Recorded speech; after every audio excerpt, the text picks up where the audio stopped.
English Rise Podcast. Easy listening and speaking practice. Imagine you're in a meeting. You know exactly what to say. You've practiced the words in your head. But when the moment comes, your mind goes blank, your chest tightens, and you stay silent. Has that happened to you? All the time. Right. You understand so much English, but when it's time to speak, something stops you. Today, we're going to talk about how to break that silence step by step so you can speak more often, more naturally, and with less fear. Welcome to the English Rise Podcast. Easy English listening and speaking practice to help you build fluency and confidence. I'm your host, Emma. And today I'm joined by Alex, an English coach who helps learners speak more naturally and confidently. Hi, Alex. Hi, Emma. Hi, everyone. I'm really happy to be back. We've got a warm, practical episode for learners who feel shy or freeze when they try to speak. Today's episode is called Build Your Confidence to Speak English Like a Native Speaker. This episode is for anyone who understands a lot of English but feels nervous when they speak. The shy speakers, the people who freeze in meetings, the learners tired of feeling embarrassed. Here's our roadmap. We'll talk about why confidence often matters more than perfect grammar, the real reasons we feel afraid, how to sound more natural with rhythm and small phrases, tiny daily habits you can use, and a 7-day action plan to get started. Alex will share practical examples and mini practice tasks. Sounds great. Let's start with why confidence is actually more important than perfect grammar. Yes, many learners know grammar and vocabulary, but they don't speak because they're afraid of making mistakes. Let's be very clear. Communication and connection are more important than perfection. You could have perfect grammar and sit silent, or you could use simple language and make friends, answer questions, and do your job. Which one moves you forward? Exactly. I once had a student, Maria, who knew all the grammar rules. She would correct others, but she never spoke in class. Then she met another student, Danny, who used simpler grammar but spoke all the time. After 6 months, Danny was much more fluent.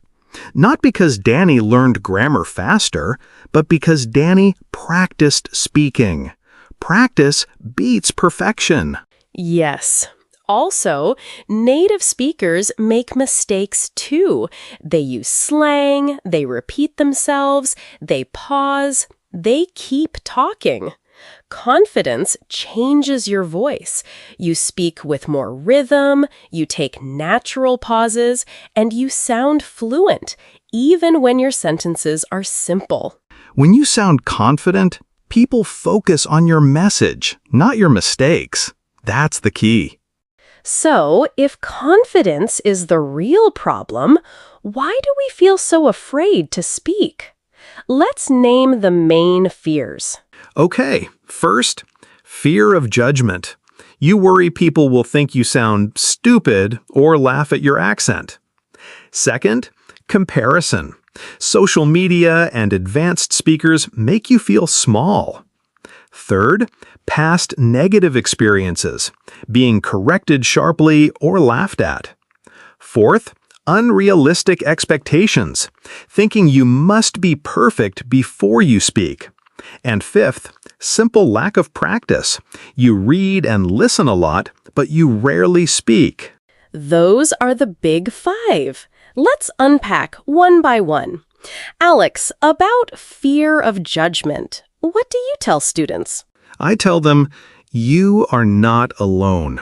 Most learners feel judged at first, but people usually appreciate the effort. When I lived abroad, I once said a word for vegetables wrong, and the shopkeeper laughed. Then he taught me the correct word and smiled. That interaction was friendly, not embarrassing. Often, our fear is worse than real life.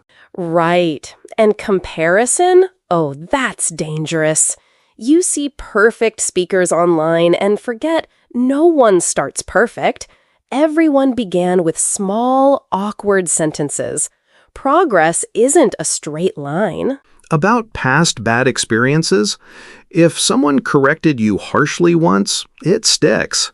But you can choose to find kinder practice partners now. And expectations. Yes, you don't need to sound exactly like a native. You need to be understandable and confident. Finally, lack of practice. Speaking is like a muscle. You need to move it. The good news, small, consistent practice builds that muscle.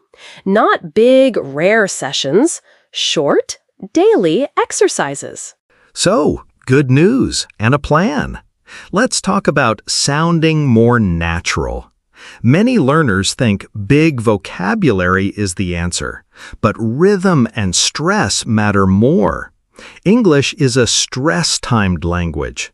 Some words are strong, some are weak, and speakers connect words together. That music of English makes you sound fluent. Okay, let's do a quick audio example. I'll say a sentence slowly, word by word, and then again with natural rhythm. Ready?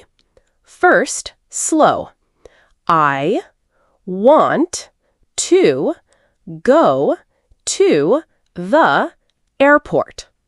Now, natural. I want to go to the airport. Do you hear the difference?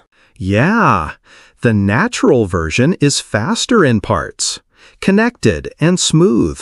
Contractions and reductions like wanna, how's, what've make your English sound native. They don't change meaning, they make speech easier and more natural. Let's introduce 3 very common phrases and show how natives really say them. First, how is it going? Slow, how is it going? Natural, how's it going? Second, what have you been up to? Natural, what have you been up to? Third, do you want to? Natural, do you wanna? Alex, try them with me and then invite listeners to repeat once. How's it going? What have you been up to? Do you wanna... All right, listeners, your turn. Repeat after us. Say, how's it going? Good. Now, what have you been up to? Nice. Now, do you wanna? You don't need a perfect accent. Just try the rhythm. If you felt a little awkward, that's okay. Try again later in the day. This practice is called shadowing. Listen to a short clip or sentence and repeat along. It trains your mouth and rhythm. Shadowing can be 1 minute a day. You don't need hours. It's like warming up a voice or exercising a muscle. Micro practice adds up. Sound is one part, but to truly feel confident, you need small, daily habits. Let's share concrete ideas that you can start right now. 1 minute daily monologue. Pick a topic, your plan for the day, what you ate, your commute, and talk for 1 minute out loud in English. No pressure. Just 1 minute. Do it while you brush your teeth or walk to the bus. Weekly recording habit.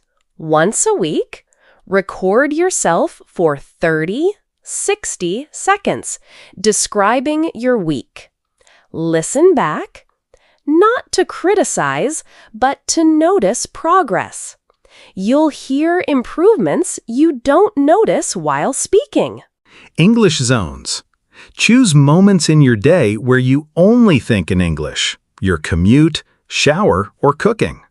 Say simple sentences in your mind or out loud. It helps your brain switch to English more easily. Device language. Switch your phone or a couple of apps to English. You'll learn common words and phrases naturally. It's a gentle exposure. Micro-challenges. This week, ask one small question in English, online, at work, or to a friend. Something tiny, like, what time does the meeting start? Or, where are you from? Small steps build bravery. Start tiny.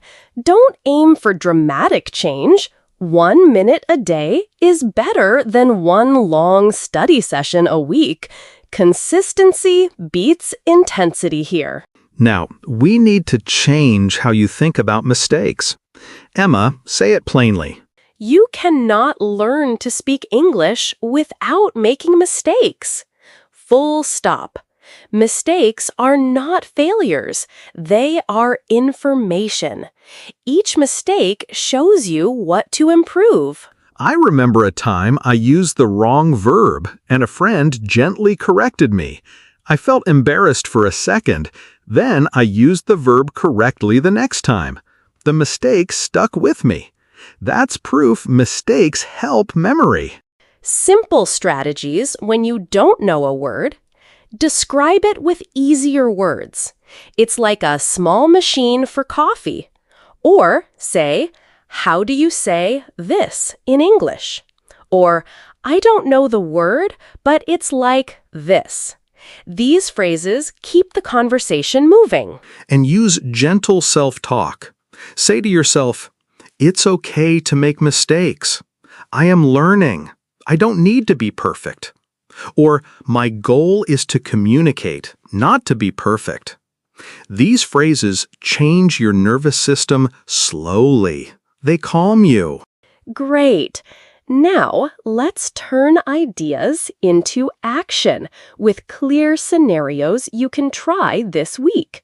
Choose one and commit to speaking for 30-60 seconds. Online, send a short voice message to a language partner or an English group. Voice messages are low pressure. You can record and send. Plus, people love hearing a real voice. Work or school, in a meeting or class, make one short comment or ask one question in English. For example, I have one idea, or can I ask something about the schedule? Keep it short. Social. Use starter questions like, where are you from? Or what do you do? Or how long have you been here? These are simple and lead to friendly conversation. Solo practice. Role play ordering food, checking into a hotel, or chatting on a plane. Speak out loud. Pretend you are the traveler. Use your phone as the person you talk to, if that helps. It works. Here's a simple challenge. Choose one scenario this week and aim to speak for 30 to 60 seconds. That's it. Tiny, specific, achievable. Before we give a quick recap and a 7-day confidence challenge, Alex, any final tips for staying motivated when you feel embarrassed? Yes. Keep a small victories list. After each practice, write one line. I spoke for 1 minute, or I asked a question in the meeting. Over time, that list becomes proof of progress. Also, find a kind practice partner, someone who corrects gently and encourages you. Perfect. Now, a quick recap. 1. Confidence matters more than perfect grammar. 2. Rhythm and natural phrases help you sound more native. 3. Small daily habits build speaking confidence. 4. Mistakes are your teachers. 5. Use simple, real-life scenarios to practice. And a short 7-day confidence challenge you can try right now. Day 1-2, 1-minute monologue each day. Day 3-4, shadow a 30 to 60-second English clip each day. Day 5-6, record yourself speaking about your day. Day 7, speak to someone in English or send a voice message. Keep it small and kind to yourself. Let's walk through one example for day 1. Set your phone timer for 60 seconds. Start. Today, I woke up at 7, I had coffee, and I plan to talk until the timer ends. Don't stop to correct yourself. You're training flow. For day 4 shadowing, pick a short podcast clip or a movie line. Play it, then repeat exactly with rhythm and intonation. Do it 2 or 3 times. It feels awkward at first? Good. That's growth. Day 6 recording, listen back and mark 3 things you liked. Maybe your pronunciation of a word, your rhythm, or the way you explained something. Celebrate those things. Day 7. Send a voice message to a friend or in a learning group. Write a short note first, then record. Remember, the goal is communication, not perfection. You can do this. Now I'll end with a few encouraging words. Alex, final line. You can do this. Just one small step every day. It's okay to feel nervous. That nervousness means you care, and caring is the start of progress. Thank you for listening today. Remember, learning English takes time, and that's okay. Every time you listen, speak, or practice, you are improving. Be patient with yourself and keep going.